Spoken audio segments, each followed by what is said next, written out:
Hola, muy buenos días y bienvenidos un domingo más a nuestro programa. Si recuerdan, hace pocas semanas les hablábamos de la expulsión de los judíos de España.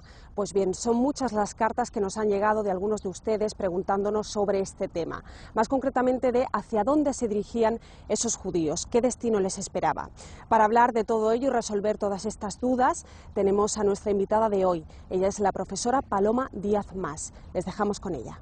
Los judíos, cuando fueron expulsados de las coronas de Castilla y Aragón, principalmente se dirigieron por mar a países de la cuenca mediterránea, bien al norte de África, donde ya había comunidades judías y había habido también sefardíes que anteriormente se habían refugiado allí tras las matanzas de 1391, y sobre todo fueron mucho al Imperio Otomano.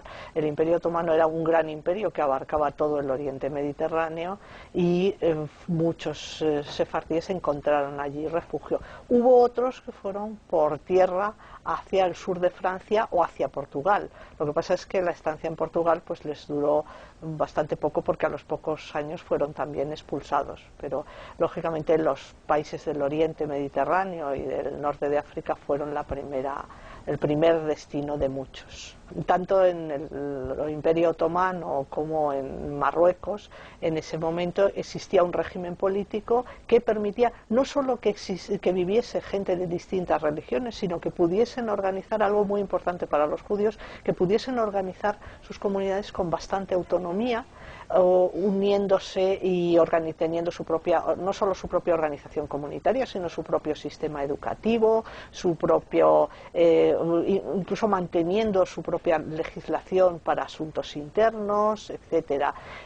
Claro, eso suponía también estar sometidos bajo un régimen en el cual tenían que pagar muchísimos impuestos, tenían que acatar la autoridad del sultán en Turquía, tenían que estar en la situación de una minoría bajo un dominio pues de un Estado islámico, pero en todo caso les daba la oportunidad de vivir y de desarrollar su vida con bastante independencia. Entonces eso hizo que encontrasen un ámbito donde pudieron vivir muchos siglos e incluso mantener parte de sus rasgos culturales, incluida la lengua española. Es decir, se dice por qué muchos sefardíes de Oriente siguieron manteniendo el uso del español en esa variedad específica, el judeo español, hasta el siglo XX prácticamente. Bueno, pues porque vivían en unos países donde existía la posibilidad de mantener ese sistema educativo propio, esa propia identidad, sin una unificación desde el punto de vista político, cultural, religioso, etcétera, que era algo que se daba en los países de la Europa occidental, en cambio. Lógicamente, si uno vive en Castilla o en Aragón y le expulsan con toda su familia y tiene que abandonar su casa, todo su entorno, uno de los destinos lógicos hubiera sido, y de hecho fue para muchos, ir a Portugal. Ahí se encontraron con una serie de dificultades de entrada, porque el rey de Portugal en ese momento les impuso unos fortísimos impuestos para poderse asentar en Portugal, con lo cual lo que pasó fue que solo las familias más acomodadas pudieron asentarse allí, claro, y los judíos menos acomodados pues tuvieron que buscar otros lugares. Incluso hubo casos dramáticos de gente que fue vendida como esclava al final porque no podía pagar esos impuestos, etcétera. Lo que pasa es que sucede que a los pocos años, la expulsión fue en 1492, y en 1497, a raíz de la boda del rey don Manuel de Portugal con una de las hijas de los reyes católicos, en las capitulaciones matrimoniales se establece que en Portugal no podía haber infieles. Por infieles se entendía principalmente claro, musulmanes, pero sobre todo judíos. Y entonces los mismos judíos que vivían en Portugal y los que se habían refugiado después de la expulsión de Castilla y de Aragón se ven abocados primero a la expulsión. Lo que pasa es que luego el rey don Manuel se lo pensó mejor, pensó que no le convenía tanto expulsar a los judíos que se acababan de asentar, y decidió reunirlos a todos en Lisboa y convertirlos a la fuerza. Con lo cual, incluso, pero cuando digo a la fuerza, hay casos dramáticos y crónicas que describen pues cómo los judíos eran llevados literalmente a rastras a la pila bautismal. Hubo gente que desesperada incluso se suicidó con tal de no convertirse, y esa conversión forzada va a dejar luego una huella muy importante en lo que es la cuestión de los criptojudíos, es decir, de los conversos que siguen practicando a escondidas el judaísmo y que luego, años después, van a tener muchísimos problemas con la Inquisición, tanto en Portugal como en los reinos de Castilla y de Aragón.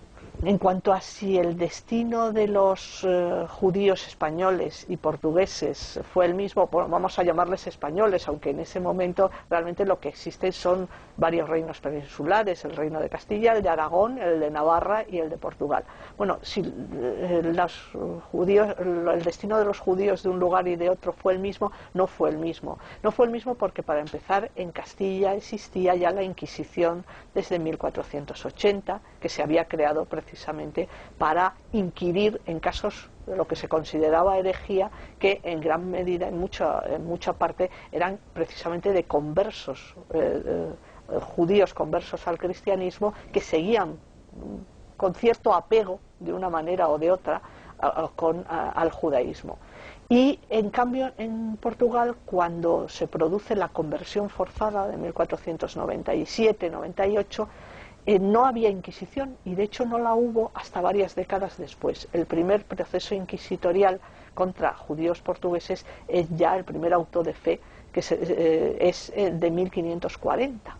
Eso significa que los convertidos en Portugal tuvieron como el espacio de una generación en la cual, aunque se habían convertido al cristianismo, muchos de ellos a la fuerza, pudieron seguir practicando el judaísmo o viviendo con un pie en el judaísmo y otro en el cristianismo durante casi 40 años.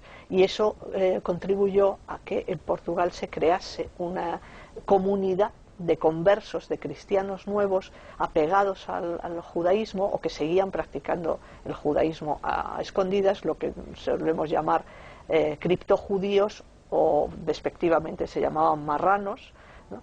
Y entonces eso hace que la situación sea bastante distinta. Mientras que en Castilla hubo Inquisición desde 1480, en Portugal no la hubo hasta casi 1540, que empieza a ejercer efectivamente. Entonces, claro, la situación es muy distinta, sobre todo no tanto para los judíos, que ya unos o estaban expulsados o estaban convertidos, como para los conversos y sus descendientes. Bien, hubo sefardíes que también se asentaron en países de Europa occidental. Lo que pasa es